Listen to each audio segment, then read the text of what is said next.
And it's best we get into a rhythm quickly because they're leaving us behind. After the break, there's more Volkswagen Rally action coming up.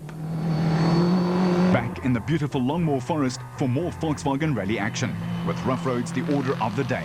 Against the beautiful tree-lined mountains of Stage 6, Jan Habig sets the second fastest time to take the overall lead by just 1 second from Keen and Hodgson.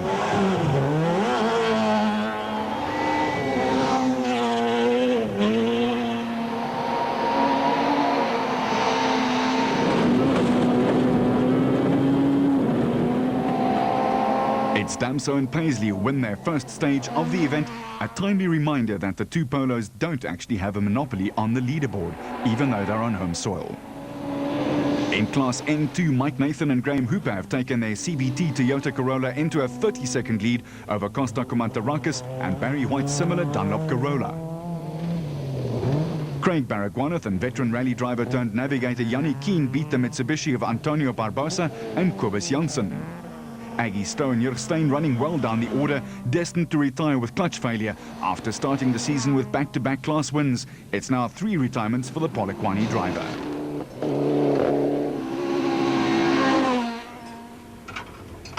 Damso tells us what the roads are like after setting the fastest time.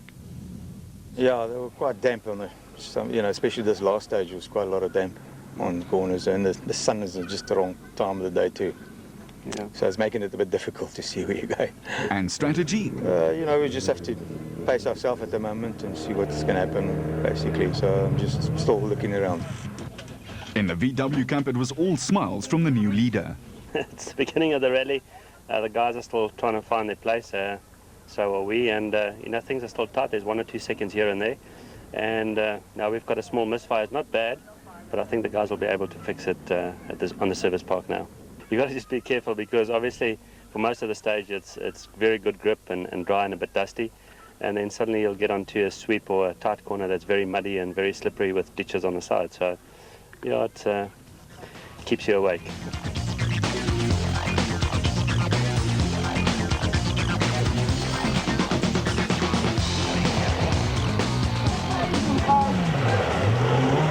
Damso sets another fastest time in stage 7, some 18 seconds faster than Keen could manage. We have our third leader in as many stages, a Toyota driver now with a 10-second lead. Yanni's grin was about to be wiped off his face. We join Chris de Wit in car as he climbs up the leaderboard, passing the stricken number 2 Polo on the side of the road. Habig had indeed become the 11th retirement after only a quarter of the rally mileage, a front suspension failure, wiping out Habig's short-lived lead. In the production car class, Johnny Gemmel and Monty Olivier have jumped into 3rd overall, followed by Richard Bem in his Sasol Lancer Evo 6.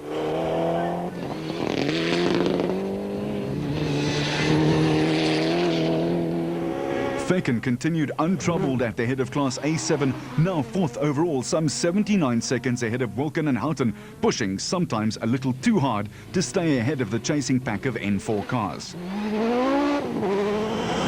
Javi van Niekerk and Fernando Rueda settling into a battle of the Lancer Evo 8s, the ESPI car 10 seconds ahead of the Sasol machine. This fight is destined to go down to the final stage.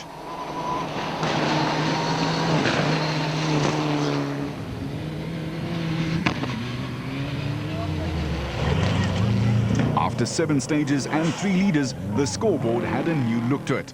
Damso 10 seconds ahead of Keen, Gemmel chasing hard 1 minute further back, and Fecken another 4 seconds in arrears.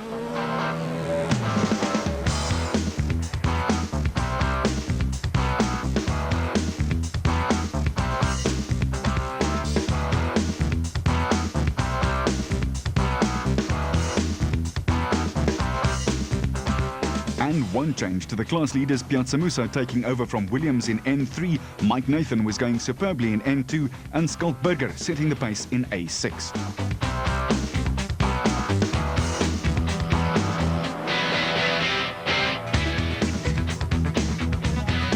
And what's it like for a circuit racer to be leading the gravel boys?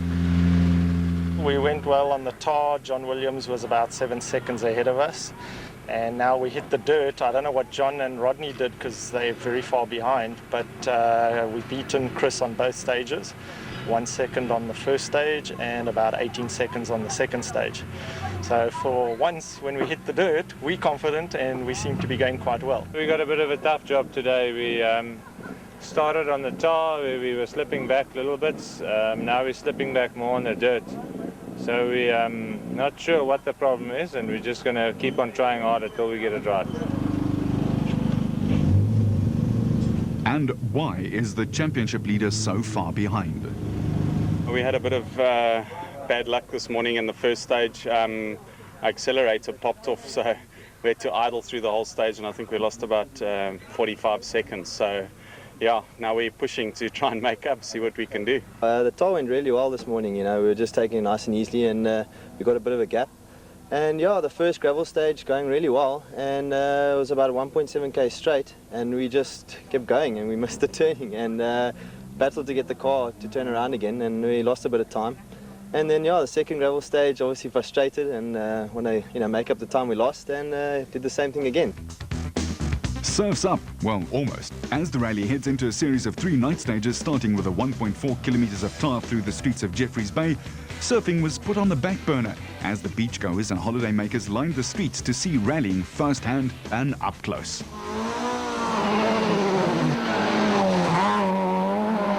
Keen won all 3 stages held in the darkness, taking 3 seconds per stage out of Damso's lead, leaving the Toyota with a slender 1 second advantage.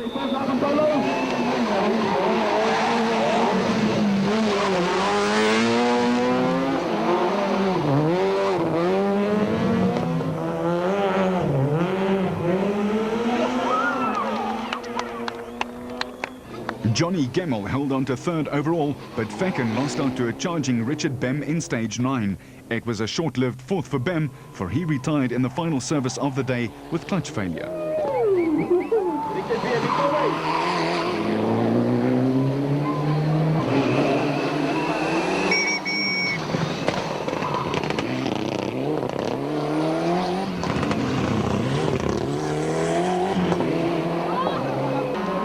Wilken and Houghton are still nearly half a minute ahead of JP Damso and Kobus Frey. Let's join them in car now to see just how close they really get to their fans.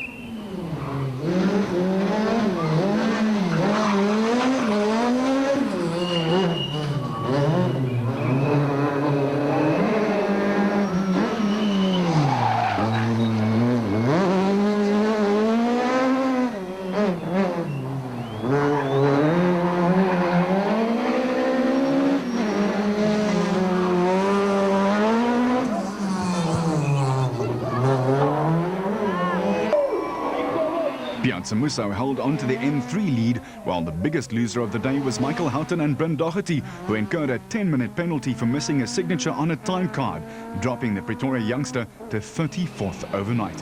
One very expensive autograph to miss.